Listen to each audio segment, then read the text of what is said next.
I'm back to share more delicious Southeast Asian recipes with you that I have mastered over the years. That is really good. Inspired by the food that we cooked in my parents' Chinese restaurant. Woo-hoo-hoo-hoo! Party time! And my travels. Bounce back, bounce back. These favourites are so simple to cook at home. Hello, Mama. Oh my God. So it's time to get your wok on.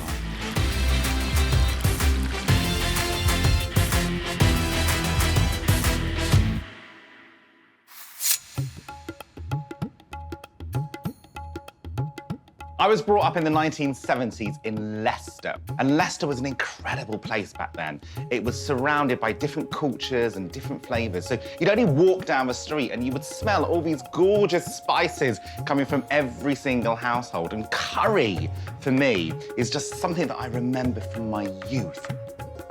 Every single country seems to have their own signature flavour, and I'm now going to cook some of those curries. A takeaway favourite that is oh so naughty but oh so nice. A delicious fried rice from Singapore packed with curry flavours. But first, a nod to my Leicester roots with a curry we all love. I grew up with a very, very long road in my life called the Belgrave Road. And that road was just peppered with the most incredible Indian restaurants, takeaways, delis. You could get every single flavour of India. And one of my favourite curries to cook is Paneer Bhuna. It's so fragrant, it's so fresh, and it's really, really easy to make. The secret to this simple curry is its pureed onion base. So, just a white onion. I'm just going to chop this into big chunks. And I'm going to fry it off with a tiny bit of oil. I don't want this to be an oily dish. My dad would love it. He loves the taste of oil. I don't really. So I'm going to make this quite clean. So the onion is going in. And what I'm doing is I'm letting all the sugars from the onion come out. And I'm going to start browning it off. A pinch of salt and a cup of water to draw out the flavour. Then I'm going to add 2 bay leaves from my garden. Aren't I bougie? And I'm just literally going to let that boil away. Probably 15 to 20 minutes, believe it or not.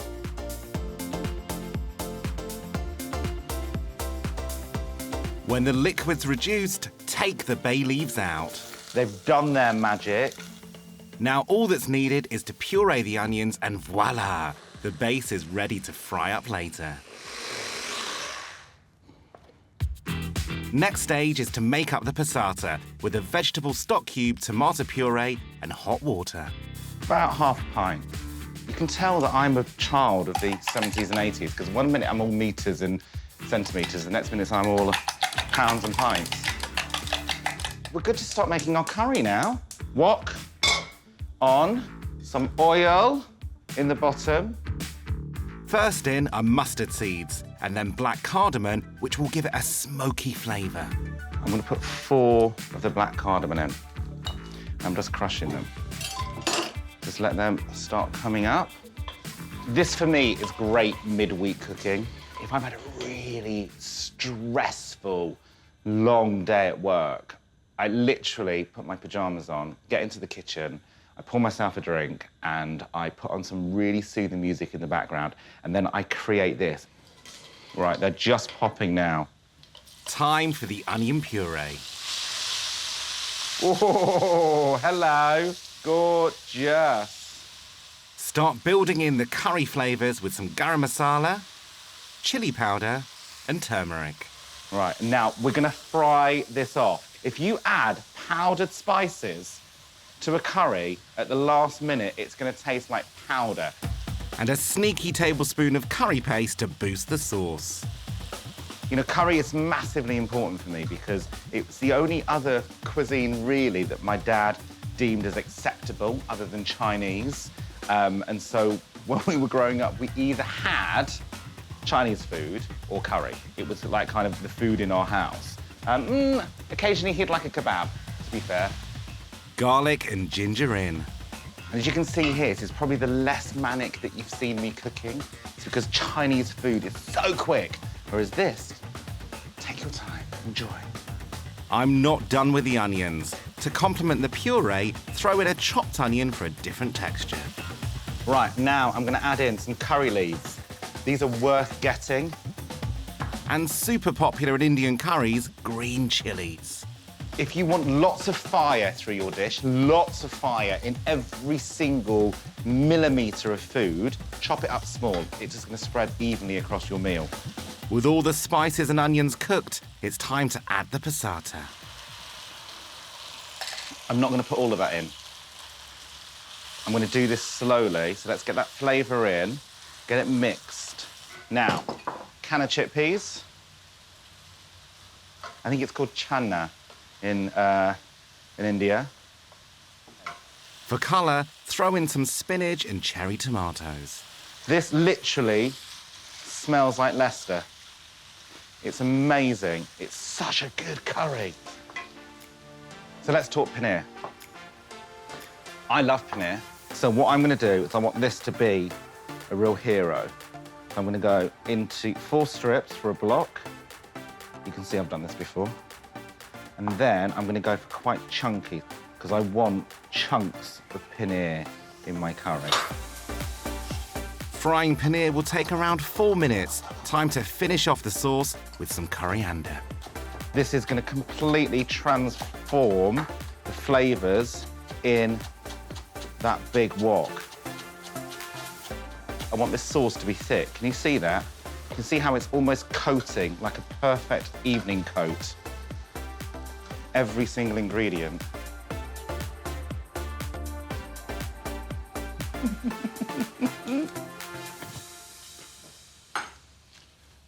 It's made my eyes water. Not because it's spicy, not because it's sour, because it's so delicious. That is my childhood. So happy.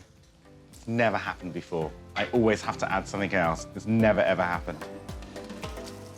So if you've never used paneer before, but you've cooked halloumi, treat it exactly the same.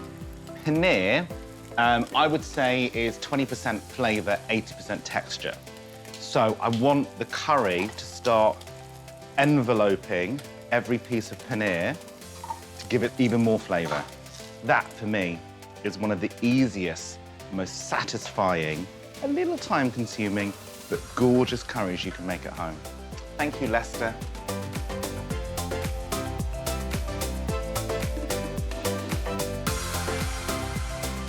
Oh, yeah. Paneer is spongy. It's soaking up those flavours now. Sauce. That bottom layer of onion does the trick. It's amazing. Then the tomato, the acidity on top of that just carries it all together. Genuinely, it's like being at the fun fair, but in your mouth. Delicious. If I was a betting man, then I would guess every single one of you at some point have had Chinese takeaway curry sauce. There is something about that curry sauce which is massively addictive. It's thick, it's gloopy, it sticks to the chips unlike anything else in the entire world, and it is delicious. And guess what? It's super easy to make.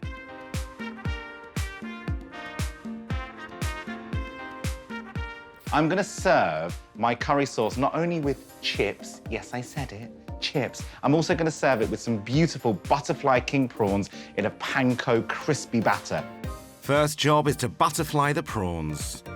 What I've done is I've taken the heads and the shells off the main body, but I've left the tail on because when we dunk it into all of our gorgeous batter and fry it, that gives us something to hold so we can eat it with our fingers. And it's really easy to do this. Basically, all you're gonna do is you are going to take off the head, just like this, and then you are gonna peel the legs down the body. We did so many of these in the restaurant. It was actually, I have to say, my least favorite job. Right, once you've done that and you've taken off the shell from the outside and the head, what you're gonna do is you're gonna get a very sharp knife and cut down the spine. And when you cut down the spine, it basically butterflies it, but also you are able to devein the prawn. And you just put your knife in and scrape out, and it should come out in one go, just like that. And if you have peeled as many prawns as me in my life, you'll be able to take the whole vein out in one go. Yes, I'm showing off. Now for the delicious curry sauce. So, here's our base. White onion, peas, carrots, mushrooms. I actually can't cut mushrooms on a board any longer because of this, because I spent so many years cutting mushrooms like this in my hand. On prep days, where everybody, the whole family would have to get involved, we'd all be around the center island in the kitchen. And because there wasn't enough prep stations, you had to learn how to do most jobs holding stuff, whether that was peeling prawns, chopping mushrooms, or whatever. I can probably cook a whole meal without having a counter. Isn't that insane? Right, we're gonna put our oil on now. So I'm doing this in a normal saucepan. You could do it in a wok if you wanted to. A dash of vegetable oil and fry off the onions. Genuinely excited about making this. There's something about a hot chip in a curry sauce. It's just kind of the British rite of passage when it comes to food, isn't it? Of course, in the Chinese takeaway, you would get massive chunks of onion, massive bits of carrot, but I've made mine slightly more dainty because I am slightly more dainty. We're keeping our spices mild. A medium curry powder, 5 spice, onion grains, garlic powder, and finally, a red chilli. We're just looking for that curry flavour, but it's a little bit of summit going on. Vegetable stock, or chicken stock, or beef stock. Gorgeous. And now we've got that distinctive kind of wax jacket green colour, which is what the curry sauce always looks like, and that's come from that curry powder. In with the peas, carrots, and mushrooms. And we're now going to add the rest of our liquid. And we're going to let that come to the boil and then simmer. We might need to add a little bit more water. That's absolutely fine because we're going to thicken with corn flour. A little bit of sugar, just to bring the sweetness out of the carrots. Light soy will add some salt and give it that chip shop sauce colour. Leave that simmering to prep the prawns. All we're going to do is we are going to coat them in corn flour. And the reason is because we're going to seal the prawn, then egg, and that's going to make it nice and wet. Finally, dip in panko breadcrumbs, which will give them that crispy finish. I love a breaded prawn. And I think this dish and this kind of cooking for me is the reason I've got friends. Because my friends love it when I cook this kind of food for them. They don't want all the posh stuff from me. They want this kind of food.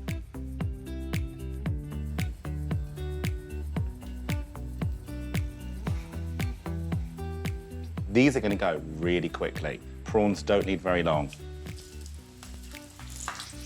Ooh, she popped. Ooh, she popped. Instantly, the tails go pink.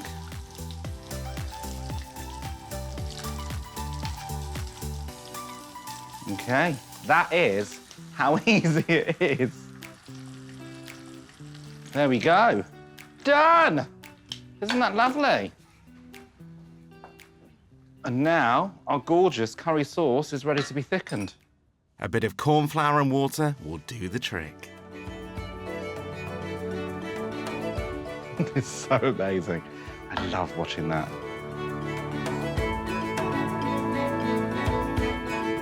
Chip shop curry sauce, anyone? My parents had a chip shop. It was their last business before they retired. And you know what? My dad has served some of the best Asian food in my lifetime, and he served the best fish and chips ever.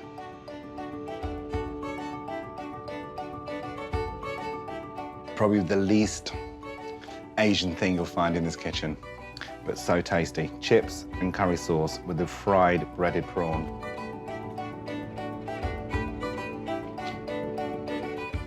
Hands down, an amazing meal.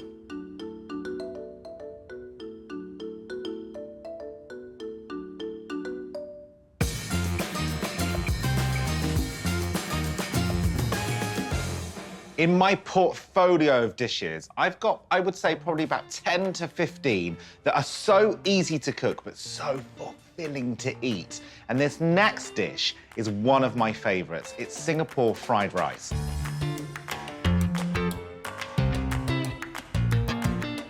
And it's a gorgeous dish because it kind of marries all the flavors from all the travelers that hit that peninsula. So we've got, of course, curry powder in there, which is so delicious and beautiful. But then we're mixing it with some Asian flavors like soy sauce and shaoxing. And when it all starts moving together, it creates the most beautiful symphony of flavor. The backbone of this dish is its range of veg. I've got some spring onions, tender stem broccoli, a red pepper that's just starting to go over. This is perfect to fry. It means it's going to be really sweet. I've also got a red onion, some peas, some eggs, and then, of course, my spices. But the real star of the show is the curry powder. So curry powder basically is a really, really beautiful and quite a traditional blend of cinnamon, cloves, fennel seeds, cardamom, lots and lots and lots of different flavors. For this, I use a mild one because I don't want this to be necessarily a spicy dish. I want this to be quite a mild-mannered dish. A must in any fried rice is, of course, the egg. All right, 2 eggs. And to that egg, I'm going to add a tiny pinch of turmeric. For no reason other than it looks more beautiful. There we go. Get the wok nice and hot with some vegetable oil. Now, this is a fried rice, so you're going to need a little bit. So I would say 2 tablespoons. And we'll give you some principles to fried rice. You have to use pre-cooked rice. There's no question about it. You have to use your rice cold. If it's too hot, it's got too much water in there, it's going to start sticking. When you put your egg in, you put your egg in separately to the rice so the egg cooks and goes through the rice. The gorgeous medley of rainbow veg is first in. We're going to just cook that through in the oil. And that is just pure health. That's pure goodness just there. So keep it moving. Chinese always say you eat with your eyes first. I don't. I eat with my stomach first. Lovely, jubbly. Time for the curry powder. So about a tablespoon, and then half a teaspoon or quarter of a teaspoon of the turmeric. Make sure that you've got your spices on the veg because you don't want them to burn. The veg, the moisture in the veg is going to help that. Now we're having Singapore fried rice. That curry powder is just flavouring all of that veg. Add a tablespoon of shaoxing. I want the alcohol to burn away. So that is going to go to the centre of the wok. This is wok management. Okay, bring it all together. Okay, now I'm putting the peas in. Now the peas are frozen. Look at that now. Ooh. With the veg cooked, you can move on to the eggs. I'm just making a nice well in the centre, like that. And that's where my egg's gonna go now. Right, hot wok.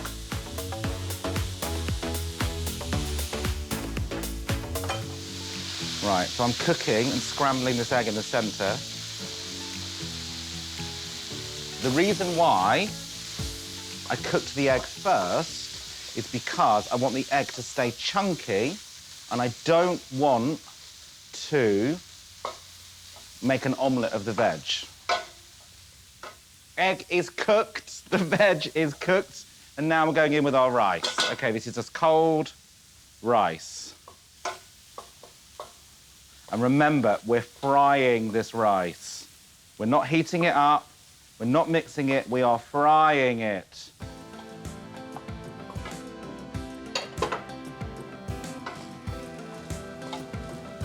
And can you see that gorgeous little yellow hue now on that rice as it's picking up that curry powder? Now, this is very important. Can you hear that? Sharp, crackling sound. That's the rice. Everything else is cooked. So I know that's frying now. You want to listen out for that sound. Finish with some fish sauce and light soy. Now this is where 2 parts of Asia are meeting in the land of curry. So we have curry powder, which is traditionally from India, And now we've got fish sauce and we've got soy sauce. They've met in the peninsula. Now I'm making a little party, they're having a cocktail. So beautiful. The colour is stunning. Okay, here we go.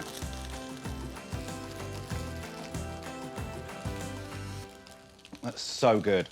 Curry powder, fish sauce, soy sauce, the rice, the veg, the egg.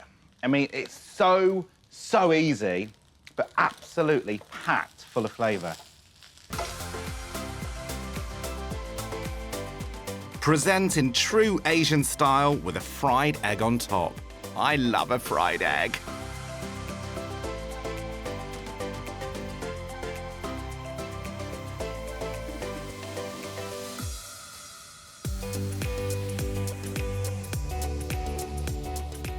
So there we have it, 3 incredible curries.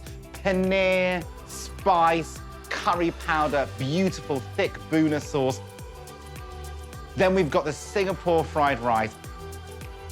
And then traditional, well, not so traditional, Chinese takeaway curry sauce with chips. As the Spice Girls once famously said, spice up your life.